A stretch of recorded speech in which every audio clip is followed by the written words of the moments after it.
Vamos a entrar a la lección número 2 del libro de adiestramiento manual 4, la iglesia, su visión y estrategia.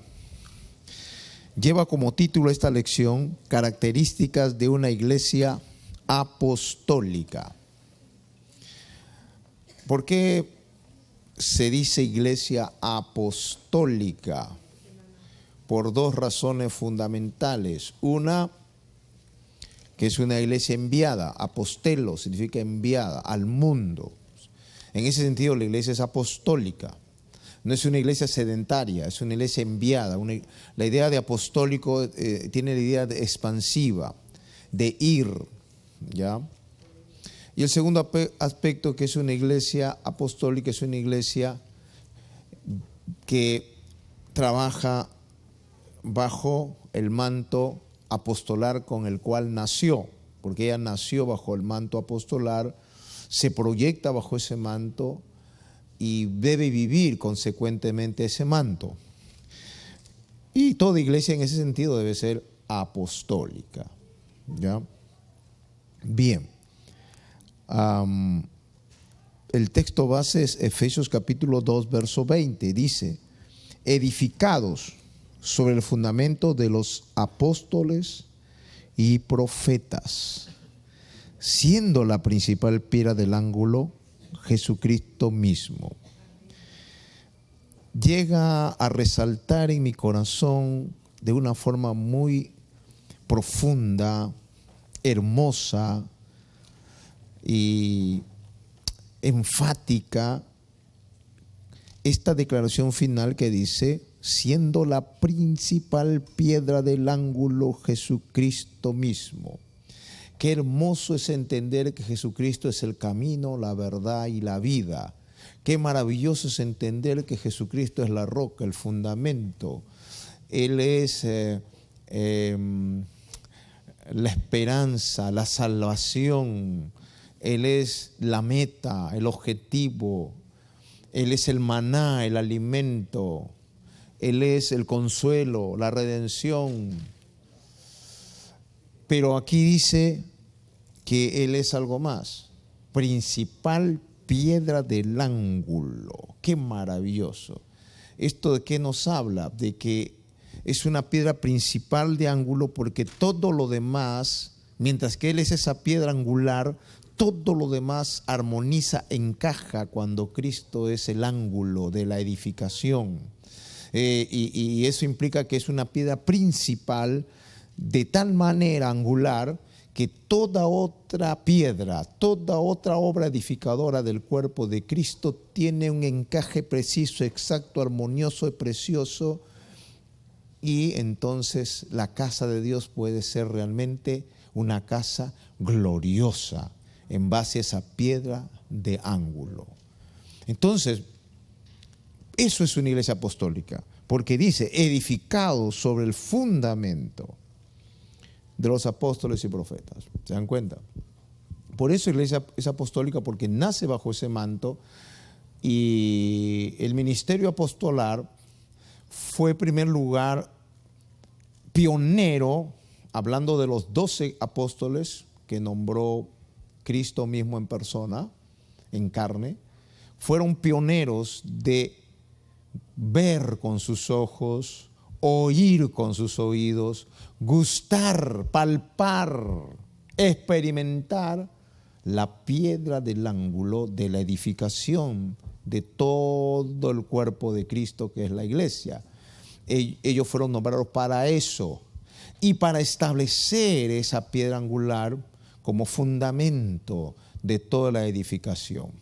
Luego vinieron apóstoles levantados del Espíritu para afirmar lo que los apóstoles pioneros, los 12 apóstoles del Cordero ya establecieron, afirmar eso.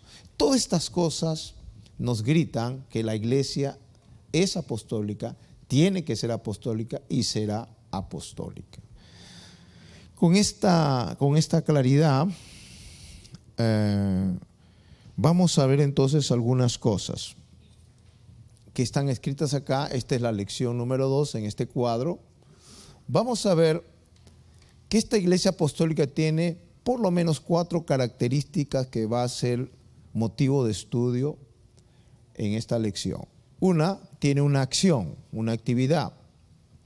Ella tiene una doctrina, tiene una visión y tiene un principio de autoridad por la cual se caracteriza esta iglesia apostólica. Si una iglesia apostólica es apostólica, debe tener una actividad determinada, una doctrina específica, una visión, y en ella hay un orden de autoridad. Si una de esas cosas está ausente, no puede ser entonces una iglesia apostólica. Hablando de la actividad, ¿a qué se refiere la actividad? Es una iglesia que está activa en base a los dones espirituales.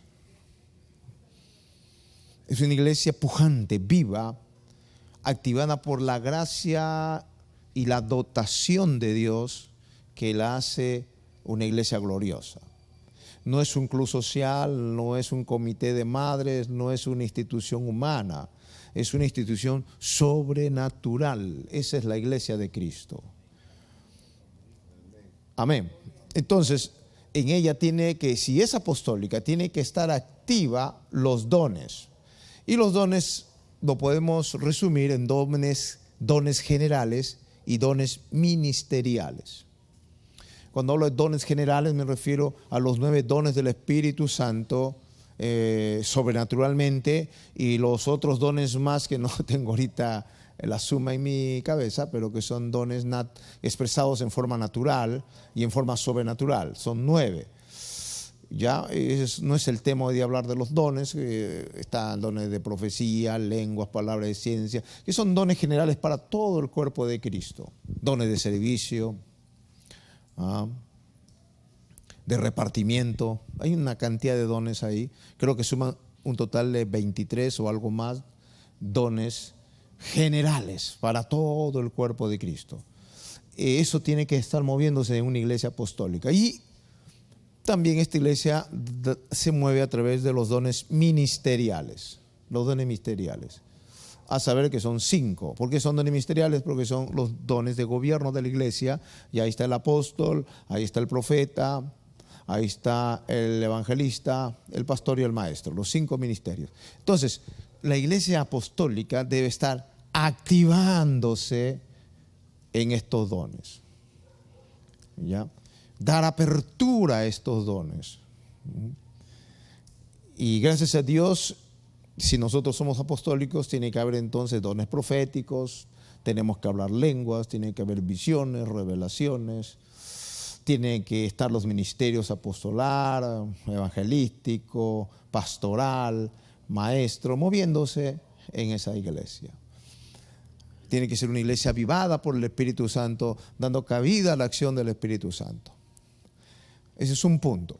Pero si solamente se queda en eso, una iglesia carismática, nada más, entonces podrá ser una iglesia carismática, pero no apostólica. Viene entonces la otra parte que va a equilibrar el tema, porque si solamente lo vemos una iglesia activada en dones, ya podemos ser una iglesia meramente emocional y los dones se pueden desperdiciar. Entonces esos dones tienen que tener un odre donde reposen. Y Cristo dijo que el vino nuevo se ha de echar en odres nuevos, no en odres viejos. Entonces ahí viene el segundo aspecto que caracteriza una iglesia apostólica, que es su doctrina. Su doctrina viene a encauzar la actividad de los dones y enrumbarlas a una expresión de carácter y de vida. Su doctrina. ¿Y esa doctrina cuál es? El evangelio del reino. Es decir, tiene una doctrina no de un evangelio de gracia. El evangelio es de gracia, pero es un complemento a la gracia. La base sobre la cual Cristo predicó el evangelio fue reino de Dios. Bien claro lo dice Marcos 1, 14, 15.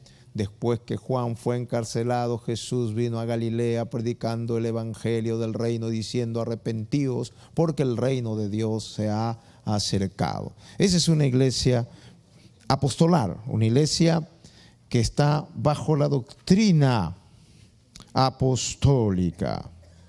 Hechos 20, 25 al 27 nos habla de esto. Y ahora aquí yo sé que ninguno de todos vosotros entre quienes he pasado predicándole al reino de Dios. Está hablando Pablo. ¿Qué estaba predicando? El evangelio, el reino de Dios. Ese era el lema, esa era la consigna, esa era la forma de la predicación. Y así es la forma que Dios quiere que la iglesia se predique, y no solo se predique, sino se viva y experimente. Entonces dice ahí, he pasado predicando el reino de Dios. Dice, ninguno de ellos verá más mi rostro. Seguimos en el verso 26. Por tanto, yo os protesto en el día de hoy que estoy limpio de la sangre de todos. Cuando un ministro habla del reino, queda limpio de la sangre de todos.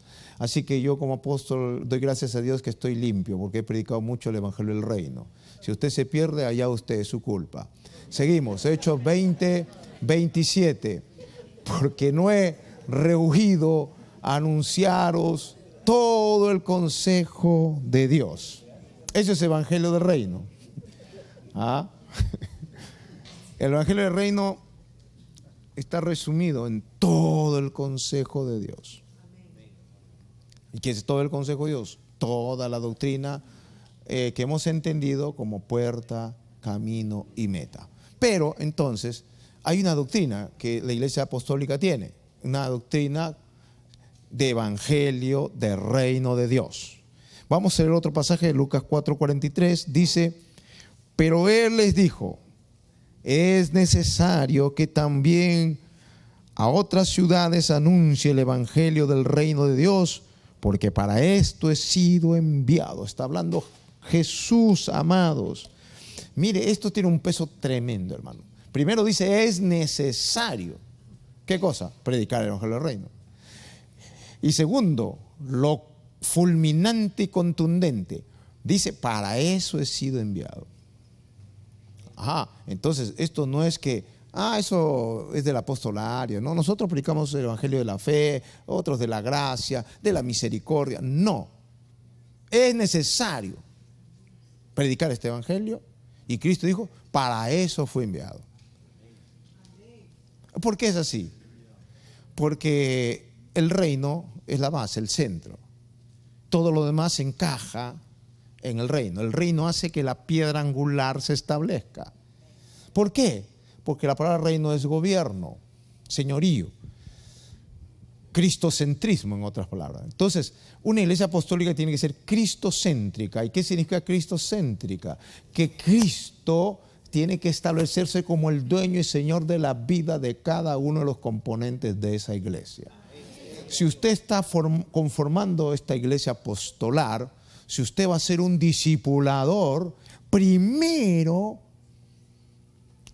tiene que haber experimentado este evangelio. Si no, estamos jugando a la religión nada más. Usted y yo tenemos que entender con seriedad que no estamos jugando a la religión. Aquí usted y yo estamos para, en primer lugar, vivir el reino. ¿Y qué significa vivir el reino? Me preguntará usted. Que Él sea el Señor en todas las áreas de mi vida. Amén.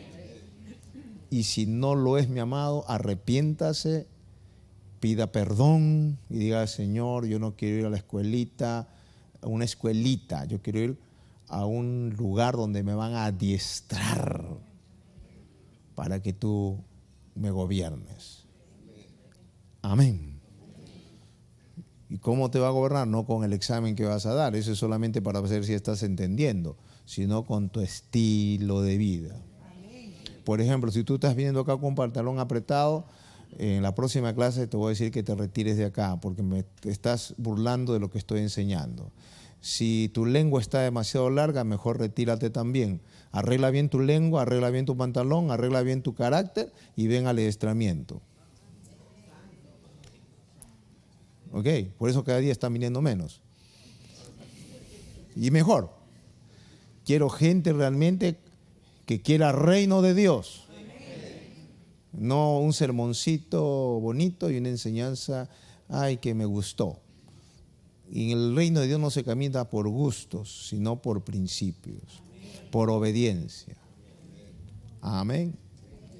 Bien, entonces eso es doctrina, ¿ves? Tiene una visión también. ¿Qué significa visión? Es ver más allá. ¿A dónde me lleva esa doctrina? ¿A dónde voy? Eso es visión. ¿Ah? Entonces, ¿a dónde vamos, hermanos? Pues lee usted Romanos capítulo 8, 29, 28 para que entienda la visión, a dónde quiere llevarnos pues esta doctrina. Si hemos entendido que la enseñanza doctrina de Cristo está dada en el Evangelio del Reino, entonces, ¿qué persigue el Evangelio? Claro, persigue que Cristo reine y gobierne, evidentemente, pero ¿a dónde nos lleva? Romanos 8, 28, 29, ahí nos dice a dónde te va a llevar. Y dice, y sabemos que a los que aman a Dios, todas las cosas le ayudan a bien, esto es a los que conforme a su propósito son llamados, porque a los que antes conoció también los predestinó para que fuesen hechos conformes a la imagen de su Hijo, para que Él sea el primogénito entre muchos hermanos. Y nos está hablando a dónde vamos a llevar. Y cuando lleguemos a ese lugar, ¿qué va a pasar? Pues entonces, si no se dio cuenta, se lo voy a decir. ¿A dónde vamos a llevar? A ser conformados a la imagen misma de Jesucristo. Por eso que aquí dice ser hechos conforme al, esta M significa modelo. No significa hacer malo, sino modelo. Ser hechos conforme al modelo. M de modelo, no de malos. Ahí vamos. La doctrina, el Señor persigue a ser modelo. ¿Qué significa ser modelo, pastor? Parecerte a Jesús. Amén. Ser como Jesús en tu hogar, en tu conducta. Y cuando entendemos eso, entonces en la iglesia ya no hay problemas. Ya no hay divorcio. Esa palabra ya no existe en la iglesia. Ya no hay que no te aguanto, porque tenemos que tener aguante, porque el reino nos da aguante. Amén. Ya no hay que no me gusta esto. No, usted no camina porque no me gusta o le gusta. Usted camina porque tiene que entender que hay un reino y tiene que ser como Jesús. Amén. Entonces hay santidad, hay pureza cuando hay reino de Dios. Doy gracias a Dios que por lo menos en el ministerio pastoral hasta hoy día no ha habido escándalos tan horribles como son el adulterio y las inmoralidades sexuales. Ha habido alguno por otro así muy somero. Sí, en las ovejas lamentablemente se ha dado muchos pecados, pero se está disminuyendo cada vez más. No sé si se disminuye en la iglesia o los pecados, pero se está disminuyendo algo. El tema es que se está disminuyendo algo. Entonces, ¿cuál es nuestra visión? Ser hechos. Repitan, ¿cuál es nuestra visión? ¿Cómo vamos a llegar al modelo? ¿A través de qué? A través del Evangelio. A ver, esto es un enlace, pues, hermano. La doctrina te consigue. Vamos del comienzo. La actividad de dones te da gracia y todo para que aguantes la doctrina del reino. Y la doctrina del reino te va a hacer hechos conforme al modelo. Eso es un lazo unificado. Dones, doctrina, ¿y a dónde me lleva eso? Ser hechos como Cristo. ¿Cuál es nuestro objetivo? ¿A dónde vamos? ¿Y qué nos va a llevar a ello? El Evangelio del Reino. ¿Y cómo aguanto el Evangelio del Reino? Con los dones y la gracia que te da Dios. Entonces, cuando Dios te da el don y la gracia, te capacita para que aguantes el Evangelio del Reino. Porque sin ese don y gracia, las demandas son muy elevadas. No podemos hacerlo. Necesitamos la gracia de Dios. Por eso que, primero, la Iglesia Apostólica tiene una actividad donde operan dones. Pero esos dones preparan el vaso para que reciba el Evangelio del Reino, que es gobierno de Cristo, que se predicó. Y nos lleva a ¿qué? A ser como Cristo. Eso es importante, hermano, que lo entendamos, porque es tan complicado en la práctica a veces, hermano, esto. Me he sorprendido algunos que tienen tiempo yo digo, ¿qué aprendieron? Desbaratan con su forma de ser todo lo que supuestamente ellos dicen que sabían. Entonces eso tiene que quedar bien claro. Entonces una iglesia apostólica, ¿por qué se llama apostólica? Les dije, porque simplemente se mantiene firme en lo que nació. Nació bajo el manto apostólico, y el manto apostólico trajo una piedra angular, un fundamento, la palabra que está aquí, este bendito libro, aquí está pues hermano, el fundamento. ¿Ya? Entonces la iglesia debe seguir con ese espíritu, ¿no? Y tiene una doctrina, ¿no? Tiene, dones, ¿no? Activaciones, pero todo eso reposa en un vaso nuevo que es la doctrina, que te da la doctrina, el evangelio del reino, te inyecta la visión de ser hechos conforme a Cristo. Amén. Bien. Todo esto no funciona si no está lo último, principio de autoridad. Principio de autoridad. Si no hay principio de autoridad, entonces la doctrina se desperdicia y cada uno quiere hacer lo que mejor quiere con ella. Entonces, ahora vamos a hablar del principio de autoridad, la tercera característica de una iglesia apostólica. Para que la iglesia sea verdaderamente una iglesia saludable y unida en amor, una de las cosas que se debe tener en cuenta es el principio de autoridad en ella. Sin una comprensión clara del principio de autoridad en la iglesia, en ella solo reinará la anarquía, la división, la indisciplina y los desvíos doctrinales que llevarán a la iglesia a dejar de ser verdaderamente una iglesia apostólica. Al respecto veremos algunos puntos importantes a tener en cuenta. Para que, hablando del tema del principio de autoridad, ¿va? Y antes de ver este principio de autoridad, vamos a leer Mateo 8, 5 al 13, donde directamente se habla de esto. ¿Ya? Mateo 8, 5. Y lo curioso es que esta disertación aleccionadora, esta clase magistral de principio de autoridad, la dio un romano, un centurión. Ni siquiera los fariseos ni los discípulos. Fue un romano que dio una clase magistral de principio de autoridad. Y Mateo 8:5 dice, entrando Jesús en Capernaum, vino a él un centurión rogándole, Mateo 8:6, y diciendo, Señor, mi criado está postrado en casa, paralítico, gravemente atormentado. Mateo 8:7 dice, y Jesús le dijo, yo iré y le sanaré. Mateo 8:8, respondió el centurión y dijo, Señor, no soy digno de que entres bajo mi techo, solamente di la palabra y mi criado sanará. Mateo 8:9, porque también yo soy hombre bajo autoridad. Ahí vamos por el primer punto, ¿ves? Digan, bajo autoridad. Entonces, la autoridad implica coberturar algo. Se pone para coberturar. No quiere decir que sea más que otros, sino que cobertura a los que están por debajo de esa autoridad.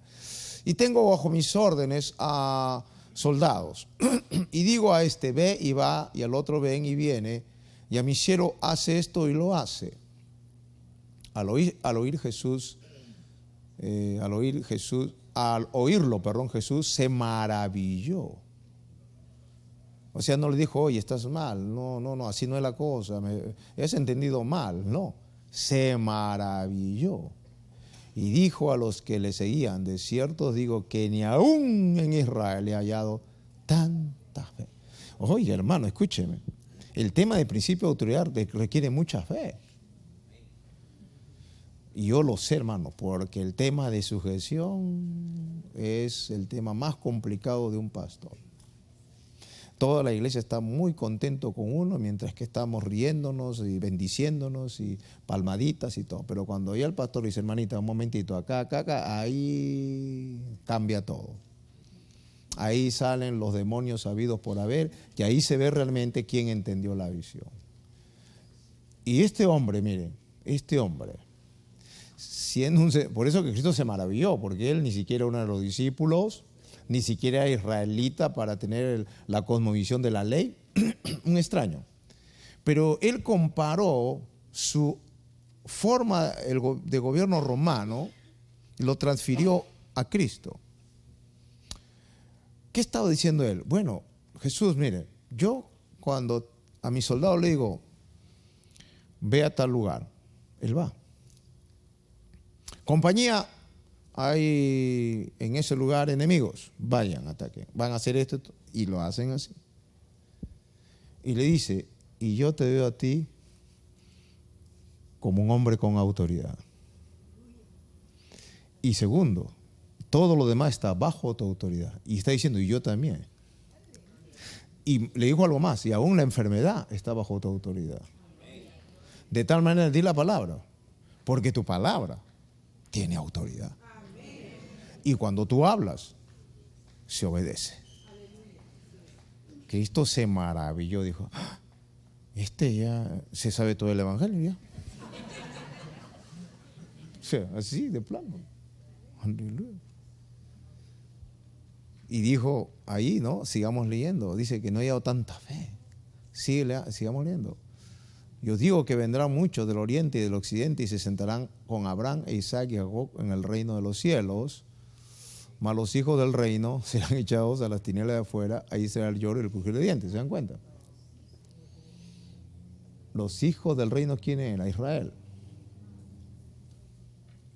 Este pagano, que no era Israel, iba por su sumisión y por ver el principio de autoridad y verlo en Cristo y tener tal fe de que su palabra de autoridad no necesitaba, ni vengas a mi casa, solo di la palabra porque es tal la autoridad que la enfermedad tiene que obedecerte. Ay, Jesús dijo, Dios mío, este me sacó del cuadro. Tremendo, hermano, ¿no? Como a veces las personas que menos pensamos son las que más nos asombran. Las personas quizás que pensamos son parias, que están hundidos en lo peor. A veces son las personas que más se rinden y se quebrantan a Dios y son las más fieles. Y a veces las personas que decimos, uy, este está bueno, este bien educado, este, uy, estudió, este está universitario, este, uy, son los más complicados, los más altivos. Y a veces aquel que el Señor lo tiró al piso es un paria, es un nada. Estos son los pecados más horribles que podría uno imaginar. Esos a veces son los que están por delante en los asuntos del reino. Bendito sea el nombre de Jesucristo. Aleluya. Gloria a Dios. Pero él dio ahí toda una charla de principio de autoridad, de fe para tenerla.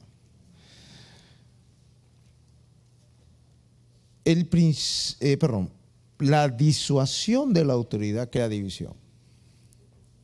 Entonces, en una iglesia apostólica, amado, usted tiene que tener bien claro el principio de autoridad. ¿Y qué significa esto? Que Dios ha puesto una estructura de autoridad bien clara, definida en el libro de Efesios, capítulo 4. Usted lo puede ver ahí. Y dice en el verso 11, y él mismo constituyó a unos apóstoles. Ahora escúcheme.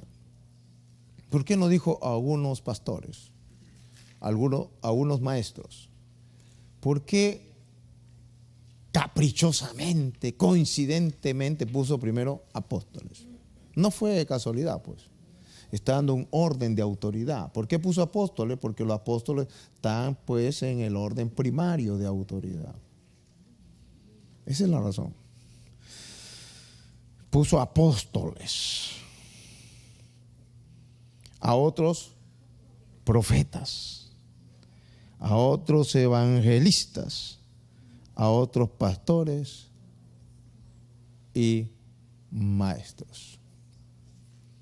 Amén. Gloria a Dios.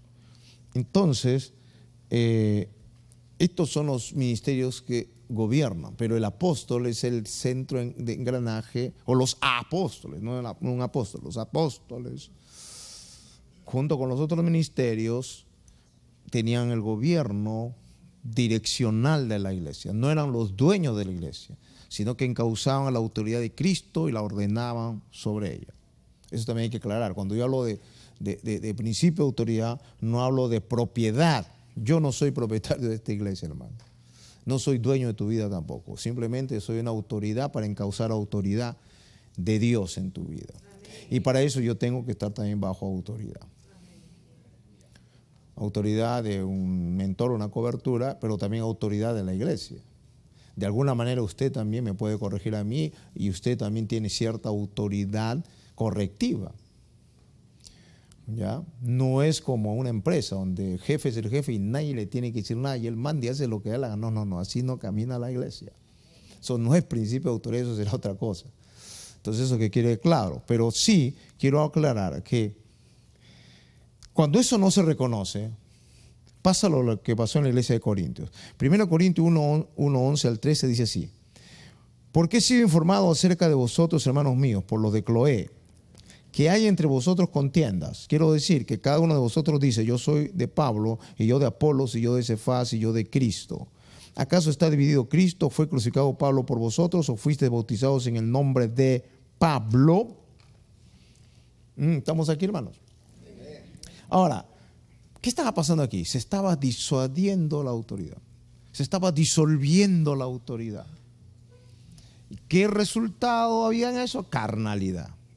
Corintios estaba en una carnea tremenda. Y una de las razones era, ¿sabes cuál?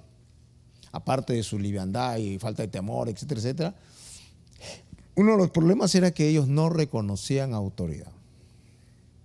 Yo soy de Pedro, yo soy de Apolo, yo soy de Pablo. No, yo soy de Cristo, hermano. Yo no soy de un pastor acá. Y parece eso una palabra muy buena, muy espiritual, entre comillas, pero era nada más una expresión de rebelión. Pablo le dice: ¿acaso yo soy dueño de ustedes? ¿Yo morí por ustedes acaso? ¿O murió Pedro para que digan yo soy de... No. Ustedes no son de nadie, son de Cristo. Por ahí empezando. ¿Estamos? Pero, si bien es cierto, somos de Cristo, Pablo también les dice algo para solucionar ese problema. En 1 Corintios 4, 14 al 15 le dice: no escribo esto para avergonzaros, sino para molestaros como a hijos míos amados. Ya le manda ahí un primer golpe bajo. Ustedes dicen que son de acá, son de allá, pero ustedes son hijos míos. En otras palabras, la autoridad que tienen que reconocer es la mía, porque son hijos míos que Dios me lo dio. Y voy a terminar de leer para que se den cuenta que eso está diciendo Pablo, no me lo estoy inventando yo. Dice: no escribo esto para avergonzaros, sino para mostrarnos como a hijos míos amados. Porque aunque tengáis 10,000 ayos, la palabra ayos son cuidadores. Y puede ser Pedro, Apolo, todos son cuidadores. Y pueden ser miles, pueden ir. Pero ¿qué dice? No tendréis muchos padres. O sea, autoridad. Pues en Cristo Jesús yo os engendré por medio del Evangelio. Qué sabio el apóstol Pablo, de una forma tan amorosa, dando una figura de padre a hijos, le está diciendo a ellos: aunque tengáis muchos tutores, sayos, cuidadores, discipuladores, muchos pastores que los visiten y vengan a edificarlos, la autoridad aquí, Corinto, soy yo. Yo los engendré a ustedes, así que ustedes se me sujetan. Principio de autoridad. Y después los reprende y todo, ellos se quebrantan, lloran y todo lo demás, y hay cambios, ¿ves? Entonces la iglesia se enrumba. Pero cuando no hay eso, hermano, entonces se arma el caos. Se arma el caos. ¿Qué estaba pasando en la iglesia de Corinto y en las otras iglesias paulinas? Es que Pedro todavía tenía algo de judaizante. Pedro todavía no era muy preclaro en cuanto al sábado, a la circuncisión. Había mucha influencia judaizante en ellos tan fuerte, y su ministerio era pues para los judíos. Entonces ellos como que aceptaban esas costumbres todavía de la ley, ¿no? Como dice el mismo Pablo: si hacen caso del día pues del sábado, que lo hagan para el Señor, pero que no critiquen a los que no lo hacen, porque el día no salva. El sábado ya no es un día específico, ya no hay días santos como hasta ahora los adventistas dicen, ¿no? Hay que guardar el día santo del sábado. Y quiero decirte que ya no hay días santos, hay hombres y mujeres santas. El sabbat nos habla de reposo y Cristo dijo: venid a mí, descansad.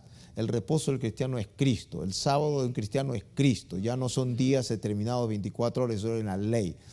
Entonces, pero los judaizantes querían todavía mantener esa estructura cultural milenial, pues, ¿no? Entonces, de alguna manera, los apóstoles veían que si quieren guardarlo, pues para el Señor lo hacen, no hagamos problemas por ello, ¿no? Pero el problema es que eso querían meterlo a los gentiles. Entonces ahí viene la autoridad paulina.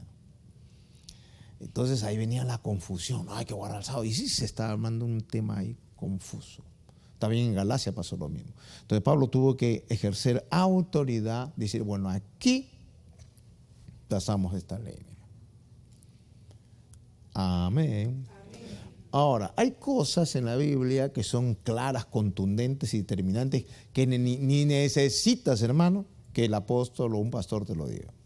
El tema es en los pareceres apostolares, unas cosas un poquito que no hay tanta claridad. Por ejemplo, el tomar licor. Tomar licor. Si no vas a encontrar un texto claro, más bien hay textos que dan a entender que sí se puede tomar. Y otros textos dice pues que si es tropiezo no tomaré vino ni comeré carne jamás. Entonces en esos textos que hay un poquito así de no claridad, entonces viene el ministerio rector de la iglesia el que define la cosa y dice, bueno, tomamos esto. Amén. Por ejemplo, nosotros aquí hemos tomado la directriz clara de no tomar licor, de ser abstemios. Pero hay otras congregaciones que el pastor dice, se puede tomar, hermanos. Al final, Cristo también tomó ahí en la boda de Caná, se echó su traguito también el Señor. Y bueno, para adelante, hermanos. Moderadamente, ¿no? Moderadamente. Entonces, ya. Entonces, un pastor viene con esa idea acá a la iglesia. Y digamos que alguien le pregunta, porque unos son bien preguntones, sobre todo cuando vienen de otro lado, como para contender con el apóstol. Vamos a ver qué. Hay una preguntita, ¿se puede tomar vino? Pero detrás están diciendo el apóstol, y yo también quiero echarme una, ¿no? A ver, ¿qué hizo usted? Uy, no hay problema, hermano, eres maduro, mándate un poquito, ¿no? Y comienza el tema, ¿ves? Ay, él acá dice esto, el otro, y el apóstol, ¿no? Entonces, no, yo soy de este apóstol, está bueno este apóstol, yo soy de él. El otro dice, no, yo soy del apostolario. Y otro espiritual, no peleemos, somos de Cristo. Pum. Así estaban los corintios. Entonces Pablo los puso en su sitio y le dijo, un momentito, por delante de mí les di a ellos, pero aquí yo soy el pastor de ustedes. Si quieren irse, váyanse a la otra iglesia entonces, pero déjenme tranquilo acá y vamos a hacer esto. Entonces, me estoy hablando en cosas así, ¿no? Que no hay. Por ejemplo, en la Biblia no vas a encontrar que los que se enamoran no se den un beso así, esos besos asfixiantes, ¿no? No vas a encontrar en la Biblia. A ver, ¿dónde dice la Biblia? No se besen los enamorados. Pero el pastor tiene que tener un criterio, ¿no? Un criterio que se deduce de santidad.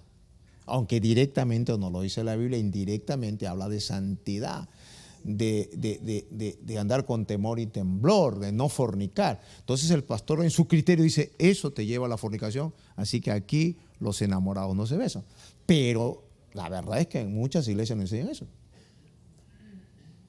Claro, usted quizás viene solamente a esta iglesia y piensan que todas son como vida en Cristo, y no es así. Y usted cuando de repente visita otra iglesia y ve que hasta tienen los enamorados pueden entrar así abrazados, están todos ahí. ¡Gloria a Dios! ¡Qué bueno! ¡Aleluya! Así están, ¿no?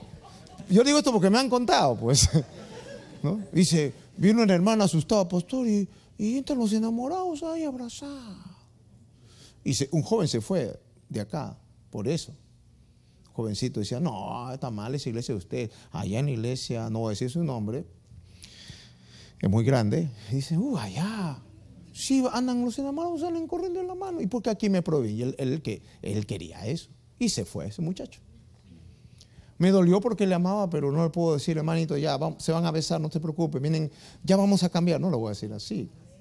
El que tiene que cambiar es él, no yo. Entonces, en ese aspecto vienen los pareceres ministeriales. Entonces el pastor dice, esto no se hace así. Amén.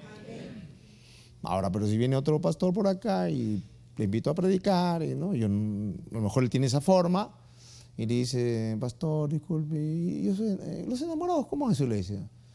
Sí, son, bueno, y se conocen y pueden tomarse la mano, claro. Sí. No hay que ser tan extremista, pues, hermano. ¿Te das cuenta? Y ahí comienza el tema, ¿no? Entonces usted, hermano, tiene que, como estoy hablando acá, gente que va a ser discipulador, va a dirigir gente. Usted tiene que saber lo que es el principio de autoridad en el lugar donde evidentemente Dios lo puso. Amén, hermanos. Ahora, hay otras iglesias, por ejemplo, que se van para otro lado. Nadie usa pantalón, todos usan falda. ¿Me cuenta? Entonces a mí me han preguntado de esa congregación. Hermano, ¿cómo es esa que enseña? Le digo, hijo, si tú vas ahí y te enseñan eso, sujétate a tu pastor. Porque si yo le digo otras cositas, lo voy a confundir. Pero esa gente vienen y atacan acá, ¿te dan cuenta? Y usan pantalón, están en pecado, ¿no? Entonces, pero yo le puedo demostrar por la Biblia y por la doctrina bíblica que no es el problema del pantalón ni la falda, sino la forma en que se usa la ropa. Pero así está el mundo, pues, eclesiástico, tan dividido en los evangélicos, hermano. Bueno, pero mientras usted esté acá, usted tiene que aprender a sujetarse en las normas generales y preclaras, ni hablar. Si yo enseño otra cosa, ahí ni hablar, pues, hermano. Normas claras, la santidad, que el adulterio es pecado y hay que disciplinarlo. Que la fornicación hay que disciplinarlo, no se puede admitir. Si esas cosas se admiten dentro de la iglesia, entonces ahí sí ni que hablar de sujeción, hermano. Tenemos que sujetarnos a la palabra de Dios y al ministro que está en coherencia con la palabra. Y en las cosas un poquito que no hay tanta claridad, sujetarte a lo que Pablo, por eso Pablo dice lo siguiente, ¿no? Mira lo que dice Pablo aquí. Os ruego pues, hermanos, por el nombre de nuestro Señor Jesucristo, que habléis todos una misma cosa y que no haya entre vosotros divisiones, sino que estéis perfectamente unidos en una misma mente y en un mismo parecer. Parecer. Mira, Pablo, qué tremendo. Dice, aquí debemos ser de tal manera unidos que tenemos que estar en la misma mente, la mente de Cristo, la palabra. Las cosas claras y contundentes, ni hablar, pues todos tenemos que ser uno. Pero hay cosas que son pareceres. Y ahí dice, en el parecer también me son uno. Porque hay algunos que dicen, no, sí, ese le parece al apóstol, ¿no? Pero a mí me parece, ¿no? Esa es división también. Aún en el parecer tenemos que ser uno. Digan algo, hermanos. Así es. Entonces, por ejemplo, viene una dama con un pantalón y digo, esta hermana, eso no es correcto. La mamá dice, no, pero eso le parece a usted. Yo lo veo que está anchito, pastor. ¿Quién va a dar el sobrepeso de eso? La autoridad. Hermano, eso no conviene. Póngase una ropita adecuada. No, que a mí me parece que está bien, dice. Ya es división, ¿se dan cuenta? Pero eso es un parecer, porque eso no, en la Biblia no vas a encontrar la medida del pantalón. Pero sí dice que debe ser decoroso, no ceñido, sensual. Pero no hay la medida, pero hermano, ¿cuántos centímetros hay? No, entonces vienen los ministros, los hombres de Dios, decir, hermano, no está adecuado eso. Sí, y algunos pegan el grito de decirlo, que a mí me van a decir, que así me gusta, que le parece a él, a mí me parece, ¿se dan cuenta? Lo mismo con el esposo, ¿no? Puede pasar, el esposo le dice, amor, no me gusta eso. Que a ti te parece, pero a mí me gusta. Rebelión contra el esposo. Y la esposa tiene que vestirse para el esposo, no para el vecino. Y el vecino dice, está buena la ropa, vecina, siga así más apretadito. ¿Ah? Entonces, son cosas, estamos hablando a nivel discipuladores. Tienen usted, aún en el parecer, leímos, ¿verdad? Tenemos que ser unos, hablar el mismo idioma. Entonces, cuando hay una discusión, vamos a hablar con la autoridad. ¿Qué le parece, pastor, aquí esto? Bueno, como mayor, anciano, hermano, no conviene. Hay que sujetarnos. Entonces, ahí somos uno.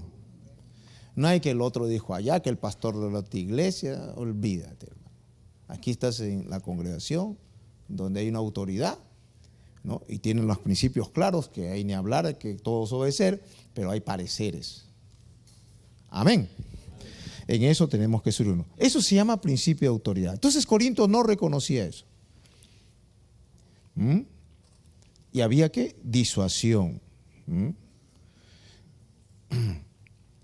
Amados, Pablo bien claro dice,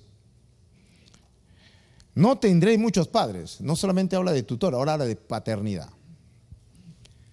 No hay muchos padres. Yo soy el padre de ustedes. Yo los engendré a ustedes. Entonces, amado, todo discipulador debe llevar a su discípulo a reconocer la autoridad principal de esa congregación. Sea que hay un apóstol, un pastor, ¿no? O algún obrero, quizás todavía no es pastor y un obrero. Todo el que tiene una función delegada de colaboración en el adoctrinamiento, en la conducción de la iglesia, no tiene que guiar a sus ovejas que le obedezcan a usted nada más, sino que reconozcan la autoridad principal. Amén. A eso es lo que estaba hablando Pablo. No tendré muchos padres, yo soy el padre de ustedes. Tendré muchos años, pero yo los engendré.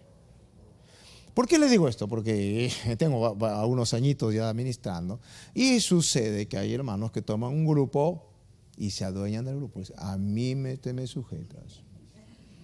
¿Quién es tu papá? Usted. Ay, qué bueno. Repitan, ¿quién es el papá acá? Usted. No. No hay muchos padres, hay uno, el papá principal es la autoridad.